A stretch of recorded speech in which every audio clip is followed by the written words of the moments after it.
പ്രതികരിക്കേണ്ടയിടത്ത് ആരെയും പേടിക്കാതെ ശരിയുടെ ഭാഗത്തു നിന്ന് സംസാരിക്കുന്ന നേതാക്കളിൽ ഒരാളാണ് ഷാഫി പറമ്പിൽ.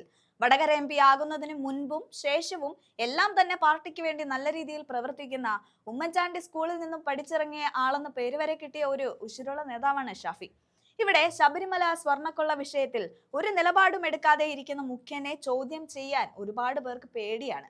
എന്തിന്, സ്വന്തം പാർട്ടിയിലുള്ളവർക്ക് വരെ മനസ്സിലായി തുടങ്ങി മുഖ്യന്റെ പിഴവിനെ കുറിച്ച്. എങ്ങനെ മനസ്സിലാവാതെ ഇരിക്കും? സ്വർണ്ണക്കൊള്ള വിഷയത്തിൽ ജയിലിൽ കിടക്കുന്ന 2 പേർ CPMന്റെ സഖാക്കളാണ്. ബാക്കിയുള്ളവരും മുഖ്യനുമായി അടുപ്പമുള്ളവരൊക്കെ തന്നെയാണ്. കഴിഞ്ഞ ദിവസം വരെ രാഹുൽ മാങ്കൂട്ടത്തിന്റെ വിഷയം വന്ന സമയം ശബരിമല കൊള്ള മറച്ചു വെച്ച് അവർ രാഹുലിന്റെ വിഷയത്തെ ഭീകരമാക്കിയിരുന്നു.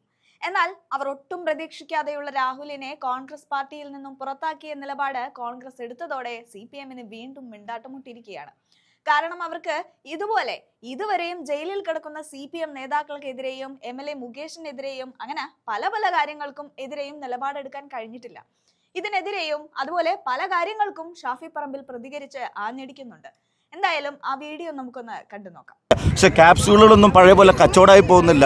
CPM എക്സ്പോസ്ഡ് ആണ് ശബരിമല കേസിൽ. ഈ ഇലക്ഷനിലെ ഏറ്റവും വലിയ വിഷയം പിന്നെ മറ്റേ ശബരിമല പ്രശ്നം തന്നെയാണ്. കാരണം ഒരു ഗവൺമെൻറ് സംവിധാനത്തിൽ ഇരുന്നിട്ട് ശബരിമല അയ്യൻ്റെ സ്വർണം കട്ടിട്ട് അതിൽ അറസ്റ്റ് ചെയ്യപ്പെട്ടിട്ട് ഒരു നടപടി എടുക്കാതെ ഒന്നും സംഭവിക്കാത്ത പോലെ കോടതി മേൽനോട്ടുള്ളത് കൊണ്ട് അത് പുറത്തു വന്നതുപോലും നേരത്തെ ഇവർ അറിഞ്ഞതാണ്.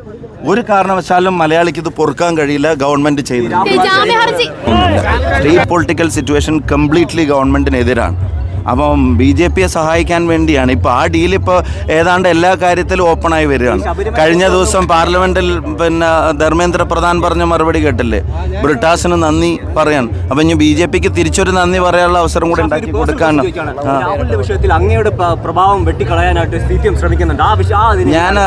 ഞാനൊരു കാര്യം, എനിക്ക് പാർട്ടി സ്റ്റാൻഡിൽ നിന്ന് ഐസൊലേറ്റ് ചെയ്തിട്ട് ആ കാര്യത്തിൽ എനിക്ക് വേറൊരു സ്റ്റാൻഡ് ഇല്ല. ഞാൻ പൂർണ്ണമായിട്ടും പാർട്ടി തീരുമാനത്തിനൊപ്പം.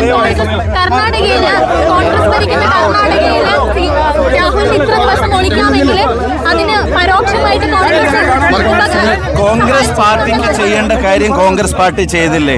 ശബരിമലയിൽ ഇത്രയും വലിയ മോഷണം നടന്നിട്ട് the man being the party district secretariat member ഇതുവരെ ഒരു നടപടി എടുക്കാത്ത CPM, അത് കർണാടകയിലൊന്നും അല്ലല്ലോ, കേരളത്തിൽ തന്നെയല്ലേ. അപ്പൊ CPM എന്ത് നടപടി അത്ര കാര്യത്തിൽ എടുത്തത്? ഒരു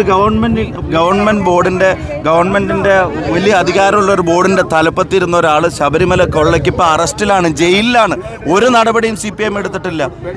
അത് കർണാടകയിലായിട്ടല്ലല്ലോ. ഇപ്പൊ ഓരോന്നിനും ഓരോ ന്യായം. പാർട്ടി മെമ്പർ അല്ല, ജനപ്രതിനിധി എല്ലാം ന്യായങ്ങൾ തിരിച്ചും മറിച്ചും പറയാം. പക്ഷെ